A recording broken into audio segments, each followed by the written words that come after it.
Hi everyone and welcome back to the channel, and thank you for joining me in today's video, which is all about The Taming of the Shrew by William Shakespeare, and more specifically analysing the imagery and symbolism in the play, predominantly for A-level students. However, if you are studying the play for other courses or other qualifications, you might also find this presentation useful. The video is split into 5 main categories of imagery, which are these. So we're going to be talking about references to devil and hell, references to hunting and hawking, education, clothing, and we're going to finish the video by looking at the significance of food and drink imagery in this play. And these run consistently through the whole play, so where necessary I'll refer to specific act and scenes so you can help locate this information in the text. The image here is of the bridle, which Shrewish women were often wore as a form of public humiliation, and you can see a metal rod going into the woman's mouth there, which was designed to suppress the tongue. So this was a common punishment at the time for shrewish, disobedient women who showed disrespect to their husbands. So the first imagery or image I want to talk about is references to the devil and hell in this play. And there are quite a few. And simply put, the reason why there is constant reference to these two things is to reinforce Kate's behaviour, which of course is outrageous to the society of the time.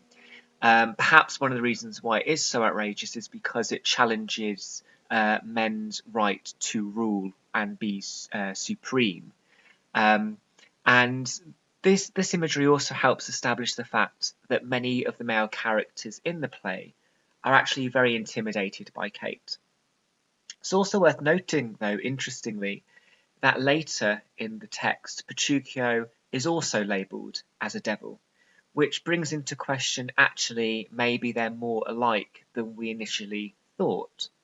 And perhaps it's one of the ways in which Shakespeare is making a comment, perhaps, about gender stereotypes and about how society has the double standards. Why is it okay for a man to get away with shrewish behaviour, whereas a woman it is not, for example? So all of these references establish an inhumane and unnatural persona, at least in terms of how the men look at Kate, and almost establishing her as a supernatural or otherworldly kind of character, very almost folklore based, very much to do with witches and hags, something or things that would have been very intimidating for an audience to contemplate. By this point, by the time in which Petruchio has entered, Kate has already been called a devil. So that could also reinforce Petruchio's heroism and courage, because he's prepared to do battle with this kind of character, whereas other men will not. So despite hearing the other men's fears about Kate, and also seeing his friend Hortensio being assaulted by the lute in Act 2, Scene 1, Petruchio exclaims that he loves her 10 times more than ever I did, suggesting that at least he's giving the impression that he's not intimidated by this kind of conduct at all, which really is contrasted with the cowardice, perhaps, of all of the other male characters in the beginning of the play. And at the bottom of this slide, we can see a number of quotes that we have, which are used to both describe Kate and Petruchio, which run throughout the play. So linking shrews to hell was a common practice at the time because it represented a dark, sinister force. And that's how we have to realise how the Elizabethan or Jacobean audience would have seen Kate. They would have seen her as a dark, sinister force to be conquered. And lo and behold, Petruchio becomes that conqueror. So that's the first group of significant imagery in the play. Another group of significant imagery is imagery which is to do with animals and also hunting and hawking. Again, the animal imagery consistently it is consistently present throughout the play, and it's designed to present the natural order of things. So just as, for example, a human is supposed to be the master of a dog, men of this time, of course, are supposed to be the masters of their wives. So it's also a metaphorical gender comment using animals. Towards the second half of the play, particularly in Act 4, Scene 1, we get reference to falconry, which bird shows, which would have been a fairly expensive and laborious pursuit undertaken by people who had the ability to keep birds of prey for entertainment.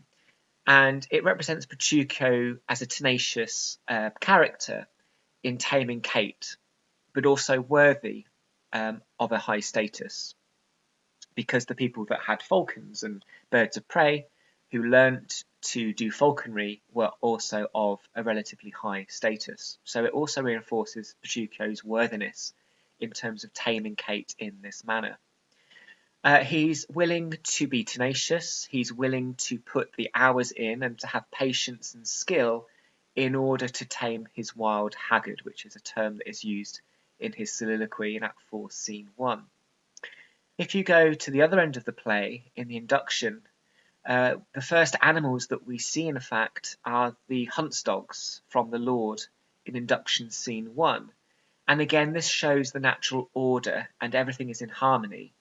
Man and hound are working together, and this is the same kind of equilibrium that Petruchio wants to aspire to with Kate. In the same way that the hunts dogs obey the Lord in hunting, he also wants Kate to obey Petruchio in the context of their marriage. Tranio, in fact, refers to Petruchio as a hunter in Act 5, who by this point has tamed the wildcat.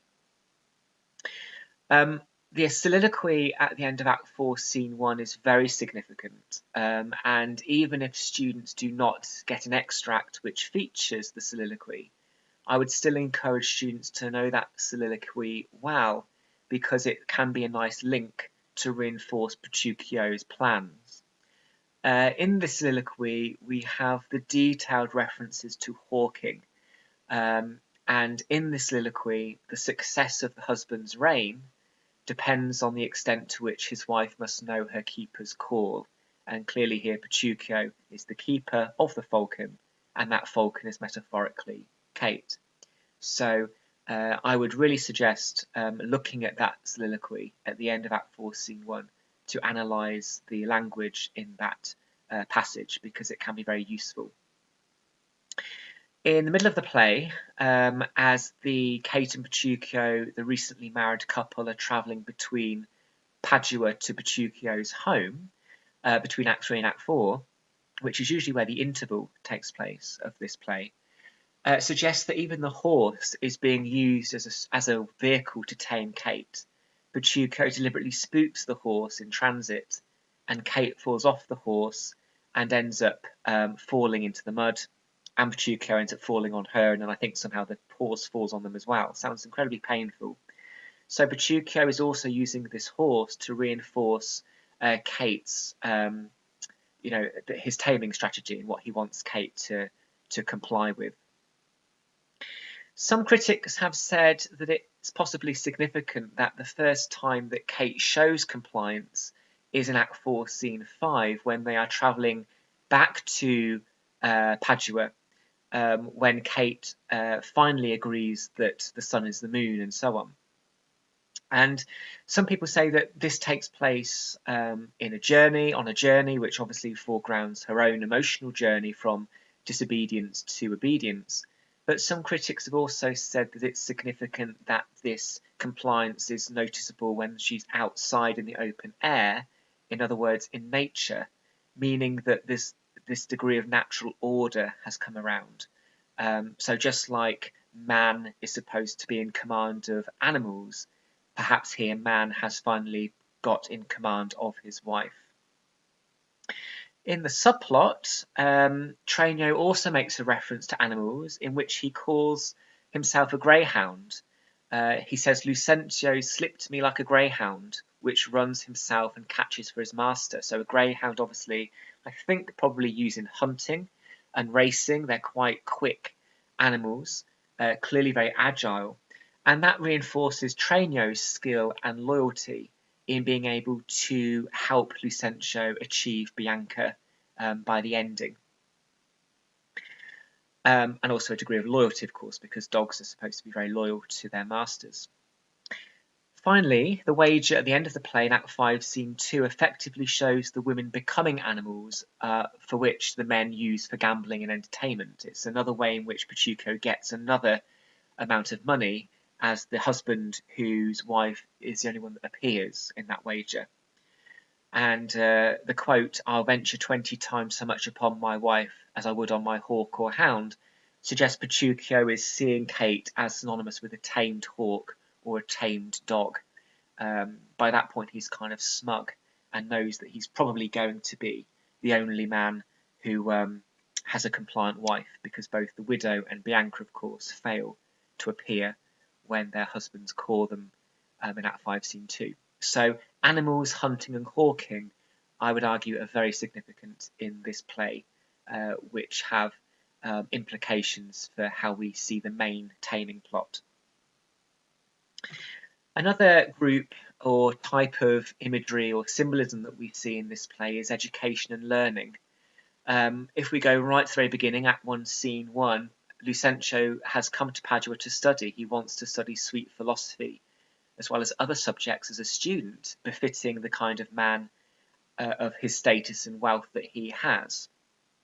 And Trainio accompanies him and basically says to Lucentio, don't become too obsessed with your studies, Lucentio, have a bit of fun as well.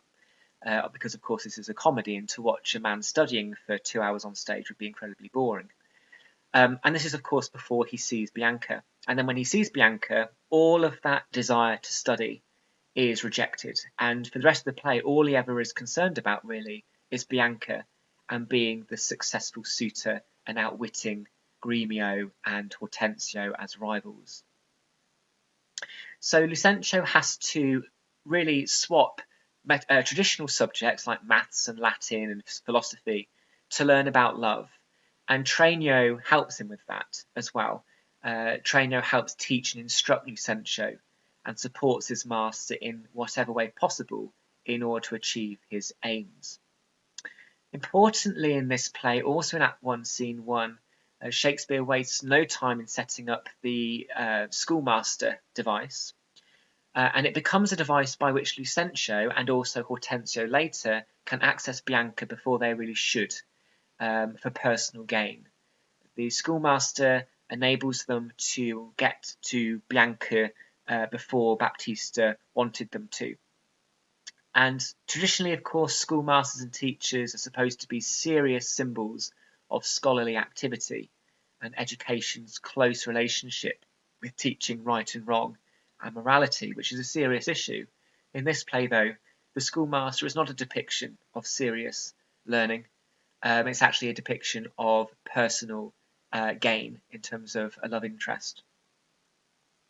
The school tutors, because there's more than one character dressed as a tutor, obviously shows that rivalry and the farce because of the fact you've got two men who are essentially dressed as the same thing in the same place at the same time, which of course is not really what would happen in real life. So there's a degree of coincidence and farce and absurdity about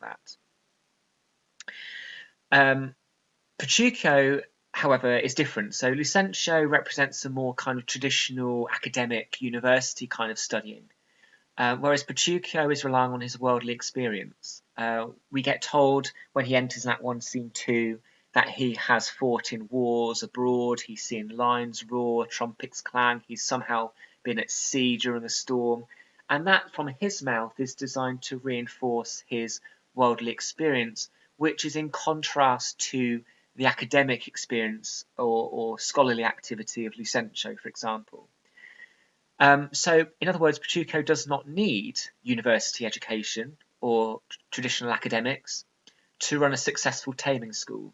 And of course, he succeeds because at the end you could argue that he manages to get Kate to see the error of her ways, and his pupil could be seen as graduating from his taming school with full honours or top grades.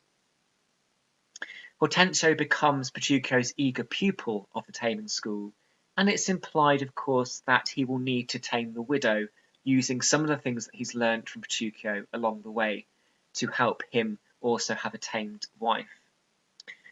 Again, at the beginning of the play, the induction, of course, the induction, even though it's not about any of the main characters, the induction is still important to assess meaning and central themes in this play. The Lord could be seen as teaching Sly about what it is to be a lord, something, of course, that he has no experience of, before Sly returns back to being a drunken tinker of lowly status. So his education, Sly's education about what it is to be a lord, is transient, because at the end it's implied he goes back to being his regular self. Another significant category of imagery or symbolism in this play is clothing, because this is a play fundamentally about disguise and crossing boundaries, whether that be socioeconomic, male or female, honesty or dishonesty or scheming. So this is a play, as you might expect in a comedy, where nothing is quite as it seems, and characters are able to cross over boundaries for a temporary period of time without really any fear of consequence. Clothes, therefore, are a central motif to show that visual crossover of characters, and in so doing it creates farce, plot complexity, and dramatic irony, because of course the audience is remembering who is who, even if characters on stage are being dishonest in front of other characters. So in this play we have 6 examples of disguise, in terms of physical disguise, in which clothing is needed to create the visual disguise. Sly becomes a lord, Bartholomew becomes a wife, Lucentio becomes Cambio, Hortensio becomes Litio, the pedant becomes Vincentio, and Tranio becomes Lucentio. So we have 6 examples in this play of characters at one point or another who are pretending to be other characters, and this creates disequilibrium. It creates a disparity between what would actually happen in real life and this kind of big practical joke that all these characters are playing on each other for their own reasons. As well as physical disguise, you can argue that Bianca and Kate have a degree of emotional disguise, particularly Bianca, in the way in which she's able to conceal the fact that she is in fact a shrew, and Kate in the fact that at the end perhaps some ambiguity at the end, because perhaps Kate is not generally tamed. She's just learnt to play Petruchio at his own game, so maybe she's lying. So disguise can be both physical and emotional. Petruchio is central to the significance of clothing, because if you think of the wedding as just one example, he subverts the formality of that ceremony by wearing rags deliberately as part of his taming manifesto. He also represents clothing being part of the material world of wealth and status. He makes a big deal about the hat and the gown in Act 4, Scene 3. And in Act 5, Scene 2, at the end, he tells Kate to remove her hat and stamp it underfoot, which she does. So clothing is consistent from Petruchio's perspective in terms of using it to show the extent to which Kate is compliant with him, or not, as the case may be. At the wedding scene, Petruchio says, "To me she's married, not unto my clothes," showing that he's prepared to reject an outward appearance of facades, instead favouring a more concrete and sentimental approach, which is, it doesn't matter what I'm wearing to marry my wife. I could marry I could wear a bin bag, I could be in the nude. It doesn't matter. It's still a wedding ceremony. It still does not detract from my commitment to Kate. And of course, that's a convenient and quite sly thing to say, particularly when you have characters moaning about what you're wearing. But again, it is also showing a degree of romantic involvement with Kate at this point. It's also showing a degree of clown. Petruchio in effect becomes a clown at his own wedding. And it's incredibly entertaining to watch. In Act 4, Kate will only be rewarded with nice hats and gowns once she has shown compliance, and because she fails the hat and the gown test in Act 4, Scene 3, she is rewarded with neither. So the clothing is central to pranking, scheming, plotting, and clowning. It shows the importance of creating disequilibrium and chaos in a comedy because the audience has to remember who's who, and that enhances the dramatic irony and the farcical element to the play. So clothing, very significant because it's all about transformation and people moving between different positions. A bit like Kate. Finally, food and drink. So this is a comedy, and as you would expect in a comedy, you're going to get lots of revelry and parties. The more parties you have, the increased likelihood of chaos and disorder, because the characters will be together sharing unity of time and place. And I'm sure we've all been at parties where there's been lots of people and people have got gradually more drunk and events become more and more unpredictable and chaotic. And it's a form of escapism. So comedy will always have parties in it because it's part of that escapism from the seriousness of everyday life. So food and drink and eating and consuming good food and drink at these parties is going to be central to that sense of celebration. If we think of the beginning, one of the first things that the Lord says is that Sly is going to have to be presented with lots of lovely food and wine, which is at odds with Sly's actual status. So it reinforces the joke based on the class difference.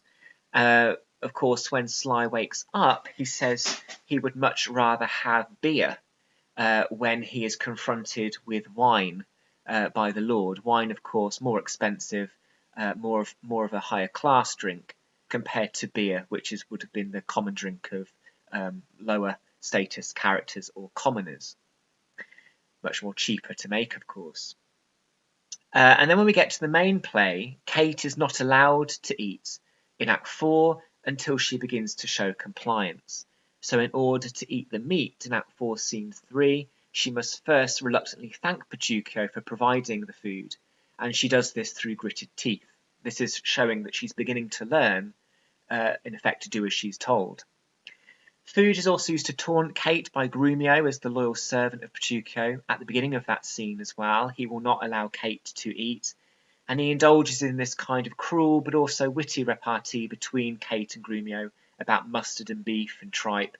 He ends up by saying maybe you could just have the mustard then, and she ends up getting quite angry. In the soliloquy in Act 4, Scene 1, food is also mentioned, and Petruchio clearly states that he doesn't want Kate to be full gorged, which means to be, full with food, because it's going to make her more likely to comply with him if he is the only source of food for her. In Act 4, Scene 1, when they get back from Padua, when they get home, they are supposed to have food, and yet he ends up throwing the food around, and that, of course, stops Kate from eating it. Grumio says, "My cake is dough," and that means that he has lost the chance to be with Bianca.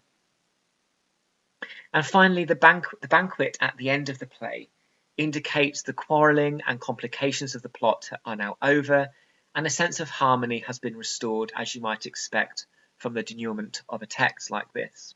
So Lucentio says, "Chat as well as eat, close our stomachs up after our great good cheer." Well, that could also be Petruchio saying that, I'm not sure.